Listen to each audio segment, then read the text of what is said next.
नमस्कार दोस्तों, accountant solution में आप सभी का स्वागत है।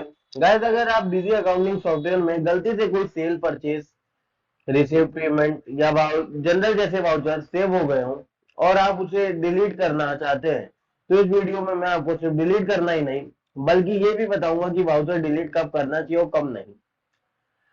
सबसे पहले समझ लेते हैं वाउचर क्या होता है। बिजी में जब आप कोई फाइनेंशियल ट्रांजेक्शन रिकॉर्ड करते हैं ना, जैसे सेल बिल बनाना, परचेज एंट्री करना, पेमेंट रिसीव करना या किसी अकाउंट में एडजस्टमेंट करना, उस ट्रांजेक्शन को वाउचर कहते हैं। अब वाउचर कब डिलीट करना चाहिए? वाउचर डिलीट करना चाहिए जब एंट्री गलत से बन गई हो, जैसे रॉन्ग पार्टी सिलेक्ट हो गई हो, डुप्लीकेट एंट्री सेव हो गई हो, गलत अमाउंट एंटर हो गया हो, गलत डेट में बन गई हो। अब ऐसे कई केसेस होते हैं। अब गाइस, मैं आपको यहाँ पे प्रैक्टिकल करके बताता हूँ कि एंट्री डिलीट कैसे होती है वाउचर की। तो सबसे पहले हमको अपनी कंपनी ओपन कर लेनी है, उसके बाद ट्रांजेक्शन में जाके गाइस यहाँ पे आपको कई ऑप्शन नहीं है, सेल का, परचेज का, supply, payment receipt, general Contra, सब तरीके की। अब गाइस जैसे आपको जो भी मतलब जिस भी तरीके की एंट्री डिलीट करनी है, जिस भी वाउचर की एंट्री डिलीट करनी, चाहे सेल की, चाहे परचेज की, चाहे जनरल की, चाहे कॉन्ट्रा की, चाहे पेमेंट की, किसी की भी, तो आपको मान के चलिए हम सप्लाई आउटवर्ड में जाते हैं।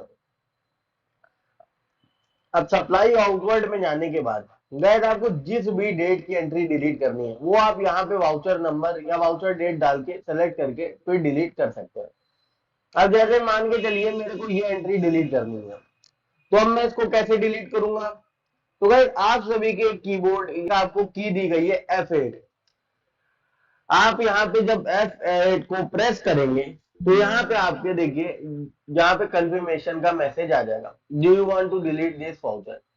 अब जैसे ही आप यहाँ पे यस प्रेस करेंगे, ये आपका परमानेंट डिलीट हो जाएगा। और बाय चांस मान के चलिए कीबोर्ड की F8 की काम नहीं कर रही है, तो स्क्रीन पर गाइस दिए गए देखिएगा डिलीट बटन का भी यूज कर सकते हैं, डिलीट का भी ऑप्शन होता है। और गाइस एक बात का ध्यान रखिए, वाउचर डिलीट होने के बाद वो कंपनी के रिकॉर्ड से परमानेंटली रिमूव हो जाता है, इसलिए डिलीट करने से पहले हमेशा चेक कर लीजिए कहीं वाउचर डिलीट हो रहा है, कि अगर कंपनी का इंपॉर्टेंट डाटा है तो पहले बैकअप जरूर ले लीजिए। तो अब जैसे ही हम यहाँ पे ये स्टेप करेंगे तो गाइस ये आपका डिलीट हो गया परमानेंटली वाउचर। अब कितना में देखिए यहाँ पे दिखा रहा है no voucher found for this series for this date and number.